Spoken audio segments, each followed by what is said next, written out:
ભરૂચના શાલીમાર કોમ્પ્લેક્સમાં યુકો બેંકમાં આગની ઘટના સામે આવી। આગ ઉપર કાબુ મેળવવા માટે ફાયર વિભાગના પ્રયાસો।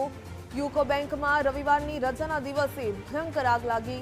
ભરચક વિસ્તારમાં આવેલા કોમ્પ્લેક્સમાં જ આગ લાગી। વેપારીઓની દુકાન ઉપર આવેલી બેંકમાં આગથી વેપારીઓમાં ચિંતા વ્યાપી। શાલીમાર કોમ્પ્લેક્સમાં ફાયર સેફટીને લઈને અનેક સવાલો પણ ઊભા થયા। ભરૂચના સ્ટેશન રોડ ઉપર આવેલા શાલીમાર કોમ્પ્લેક્સમાં એક આગનું તાંડવ સર્જાયું છે।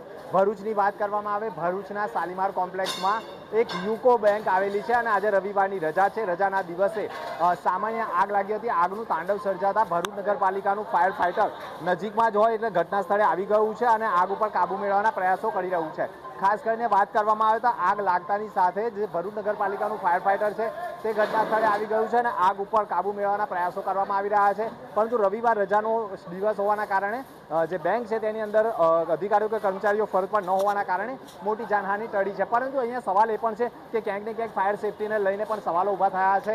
જે ઇમારતો હોય છે તેમાં ફાયર સેફટી રાખવી જરૂરી હોય છે। અહીંયા ફાયર સેફટીનો પણ અભાવ જોવા મળ્યો છે। પરંતુ આજે જે આગનું તાંડવ સર્જાયું છે તમે જોઈ રહ્યા છો, સંપૂર્ણ જે વિસ્તારના જે દુકાનના જે વેપારીઓ છે તેમની આજે રોજગારી છીનવાઈ હોય તેવો પણ અનુભવ પ્રથમ દ્રષ્ટિએ કરી રહ્યા છે અને આગનું તાંડવ ધીરે ધીરે આગ ઉપરથી નીચેથી ઉપર પ્રસરી રહી છે તેવું પ્રથમ દ્રષ્ટિએ દેખાઈ રહ્યું છે। અને ખાસ કરીને આગનું તાંડવ સર્જાતા ભરૂચ નગરપાલિકાનું ફાયર ફાઇટર વિભાગ હોય, અલગ અલગ અધિકારીઓ આવી ગયા છે। પરંતુ આગ લાગવાનું કારણ શું છે અને ખાસ કરીને જે યુકો બેંક છે તેના જે દસ્તાવેજો તે બળી ગયા હોય તેવું પ્રાથમિક દ્રષ્ટિએ જાણવા મળી ગયું છે અને આગ લાગવાના કારણે આ વિસ્તારમાં ભયનો માહોલ ઊભો થઈ ગયો છે। મનોજ કંભારા સાથે ગુજરાત ફર્સ્ટ ભરૂચ।